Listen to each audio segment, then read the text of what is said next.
When my cousin Cody and I were in our early 20s, we went on several camping trips throughout Colorado. This particular experience happened, I believe, when I was 22 and he was 23. It took place in Urpo Forest. It was my first time camping there. Cody had been before.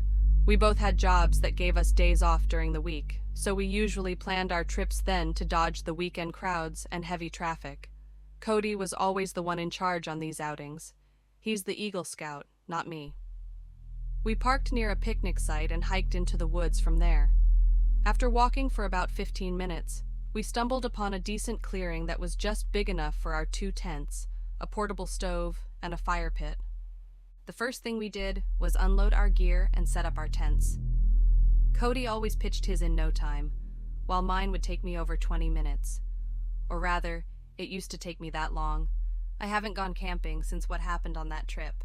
After the tents were up, we built a circle of stones for a campfire and gathered wood and branches. Cody brought a fire starter and a lighter, so we didn't exactly do it the hard way. The sun was starting to set as we got the fire going, and Cody began grilling steaks and burgers.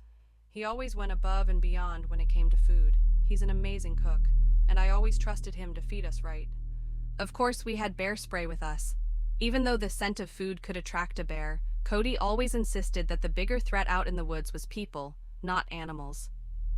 While we ate and drank a few beers, we listened to some classic rock on a speaker. If you've never been camping, you really can't appreciate how incredible the vibe is. Good food, music, and great company in the middle of nature. After dinner, we played cards on this little foldable table we'd brought along. We played a few traditional games and eventually switched to Uno. That's when we heard it, something moving through the woods. I paused the music on my phone and the noise became clearer. It was someone humming, and footsteps, from somewhere out in the dark woods. Cody told me to find the flashlight. I tried, but by the time I got it, the sounds had stopped. I asked him if we should be worried. He said it was definitely strange.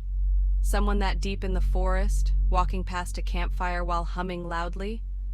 That's not normal.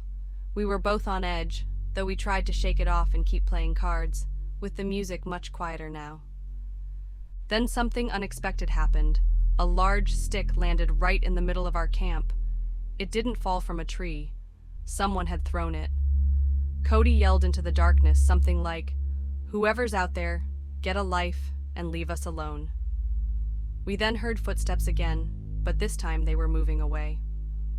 I told Cody maybe we should pack up and go somewhere else. He refused. Traveling through the forest in the dark wasn't safe. We both had bear spray, so he suggested I keep mine beside me in my tent. It was the best defense we had. Even as we tried to settle down, the sounds continued.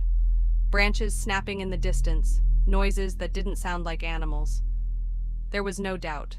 Someone, maybe more than one person, was out there. We had to sleep eventually, so we decided to take shifts staying awake. Cody took the first watch. He said he'd read his book while I rested.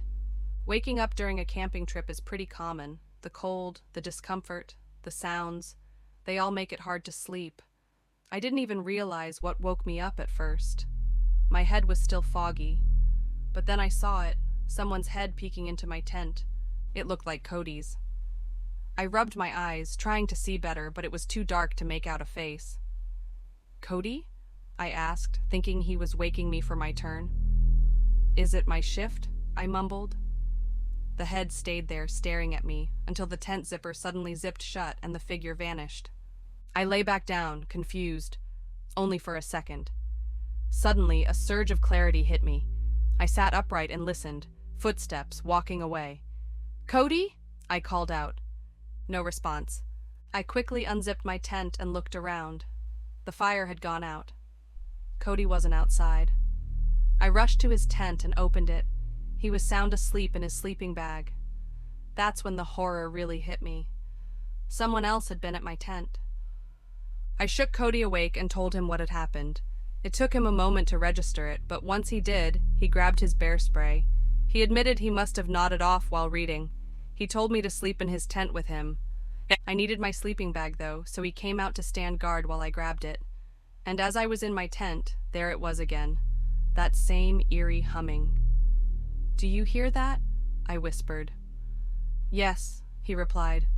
We rushed back to his tent, zipped it up, and clutched our bear spray cans.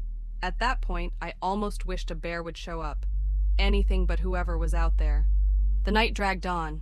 I stayed up for hours, then woke Cody for his shift. When he woke,